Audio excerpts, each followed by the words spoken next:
સુરત શહેરના ડિંડોલી વિસ્તારમાં મિત્રતાના નામે એક હૃદયદ્રાવક બનાવ સામે આવ્યો છે। નાસ્તા માટે નીકળેલા બે યુવકો વચ્ચે થયેલી તકરાર એક મિત્રની હત્યામાં પરિણમી છે।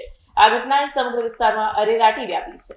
પોલીસ સૂત્રો પાસેથી મળતી માહિતી અનુસાર ડિંડોલીમાં રહેતા બંને મિત્રો બાઇક પર નાસ્તો કરવા નીકળ્યા હતા। ભેસ્તાન આવાસ પાસે અચાનક બંને વચ્ચે ઉગ્ર બોલાચાલી શરૂ થઈ, જે ઝઘડામાં ફેરવાઈ ગઈ। આવેશમાં આવીને એક યુવકે તેના પરમ મિત્ર પર તીક્ષ્ણ ચપ્પુ વડે પેટ અને છાતીના ભાગે ઘા ઝીકી દીધા।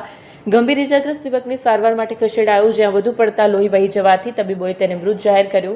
મૃતકના પરિવારે કડક કાર્યવાહીની માંગ કરી છે। ઘટનાની જાણ થતાં જ ડિંડોલી પોલીસ ઘટનાસ્થળે પહોંચી અને હત્યાનો ગુનો નોંધી આરોપી મિત્રની શોધખોળ અલગ અલગ ટીમો બનાવી છે। પ્રાથમિક તપાસમાં જૂની અદાવત કે તાત્કાલિક ઉશ્કેરાટની હત્યા પાછળનું કારણ મનાઈ રહ્યું છે।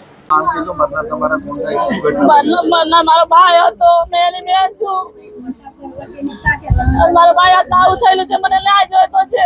મને તમારા ભાઈનું શું ઘટના બની? મારા ભાઈનો ઘટના છે, એના હત્યા કરલાય કે લોકોએ માર્યો મારા ભાઈને। અને મારો ભાઈ કઈ લેવામાં નહીં દેવામાં નહીં, એનો હારો હતો, એ કઈ પીધો લે નહીં, કઈ નહીં, કોઈના હાથમાં ઝઘડો નહીં, આખો દિવસ હારો હતો, કોઈના હાથમાં મગજ મારી બી કરી નહીં। 11 વાગે ઘરે આવતો હતો, એને ભૂખ લાગી તો આમલેટની લાડી પર ઉભો રહ્યો, અને ત્યાં આમલેટની લાડી વાળા એના દોસ્તારો જ હતા।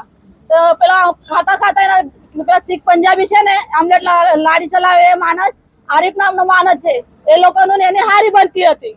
તો એ છે ને બાઇક પર બેહાડીને મારા ભાઈને લઈ ગયો મીઠી વાત કરીને, અને તો આવું કર્યું આ લોકોએ। તો આમલેટ વાળા લાડી વાળાને બધું ખબર છે આ કેવી રીતે થયું, કેવી રીતે અમને ન્યાય જોઈતો છે। કોણ છે મારનાર? શું કારણ છે? એના ફ્રેન્ડ છે, અમને ખબર નહીં એ કોણ છે, પણ અમને ન્યાય જોઈતો છે। કઈ રીતે? હા, આરીફ છે ને, આરીફને પકડશો તો તમે બરાબર ખબર પડી જશે। ચાકુથી માર્યું છે। મારનાર વ્યક્તિ કોણ હતો? એ શીખા કે છે, એવું કે છે। શું માંગ છે? મારી માંગ એક જ છે, ન્યાય જોઈએ છે અમને। ખૂનનો બદલો ખૂન, જેવી મારા ભાઈની હાલત કરી ને એવી હાલત એ લોકોને થવા જોઈએ। ડિંડોલી પોલીસ સ્ટેશનમાં ખૂનના બનાવ બાબતે એક ક્રિમિનલ કેસ રજીસ્ટર કરવામાં આવેલો છે। આ ગુનાની હકીકત એવી છે કે આકાશ પાટીલ કરીને એક 27 વર્ષની ઉંમરનો યુવક જે છે એ એના મિત્રો સાથે ભેસ્તાન ઓવરબ્રિજ છે એના બાજુના ભાગે એ બધા ભેગા થયેલા હતા અને બધા મિત્રો હતા। અને એમાં પછી એમાં બોલાચાલી થઈ, અમુક કારણોસર ગાળાગાળી થઈ, અને એમાં જે આ કામનો જે આરોપી જે છે, આ કામનો આરોપી એનું નામ છે રઘુવીરસિંહ સોરનસિંહ ટાંક। એને જે બીજા મિત્રો હાજર હતા એની સાથે બોલાચાલી થઈ, એટલે આકાશ છોડાવવા વચ્ચે પડતો હતો, આકાશ છોડાવવા વચ્ચે પડતો હતો। એટલે આ આરોપીએ એની પાસેના જે ચપ્પુ જે છે એની ઉપર હુમલો કર્યો એનાથી, અને પગના ભાગે ઉપરી પગના સાથળના ભાગે ઉપરી ચપ્પાના ઘા કર્યા।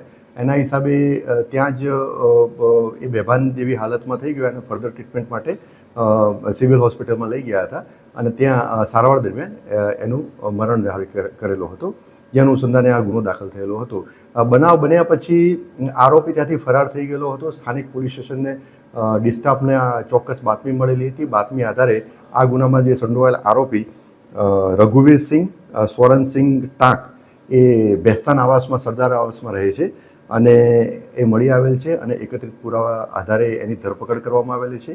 અને આરોપીએ જે હથિયારથી વિક્ટિમ જે મરણ જનાર છે એના ઉપર ચપ્પુના ઘા મારેલા હતા એ હથિયાર પણ તપાસ દરમિયાન રિકવર કરવામાં આવેલ છે।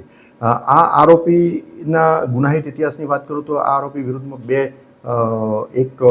બે ગુના દાખલ થયેલા છે। એક સલાબતપુરા પોલીસ સ્ટેશનમાં ગરફોડનો ગુનો દાખલ થયેલો છે, અને એક અન્ય પોલીસ સ્ટેશનમાં જીપી એક્ટ 135 મુજબ ગુનો દાખલ થયેલો છે। મેં આપને જેમ જણાવ્યું હોય એમ કે આ કામમાં જે વિક્ટિમ જે છે આકાશ, જે આરોપી જે છે રઘુવીરસિંહ, અને અન્ય મિત્રો બધા ભેગા થયેલા હતા અને એકબીજાના પરિચયમાં હતા। અને આકાશ એટલે કે જે વિક્ટિમ જે છે એ અને આરોપી એ બંને એમ કે ચિકન ખાઈ અને ત્યાં ભેગા થયેલા હતા, અને પછી એ લોકો મસ્તી મજાક કરતા હતા, એમાં એકબીજા સાથે બોલાચાલી થઈ, અને પછી આકાશ એ આરોપી અને એના અન્ય મિત્રો સાથે જે ઝઘડો થતો હતો એ આકાશ છોડાવવા ગયો, એટલે એના ઉશ્કેરાટમાં આવી જઈ અને આરોપીએ એની ઉપર ચપ્પાથી હુમલો કર્યો। એ કારણ અત્યારે તપાસ દરમિયાન જણાઈ આવેલ છે।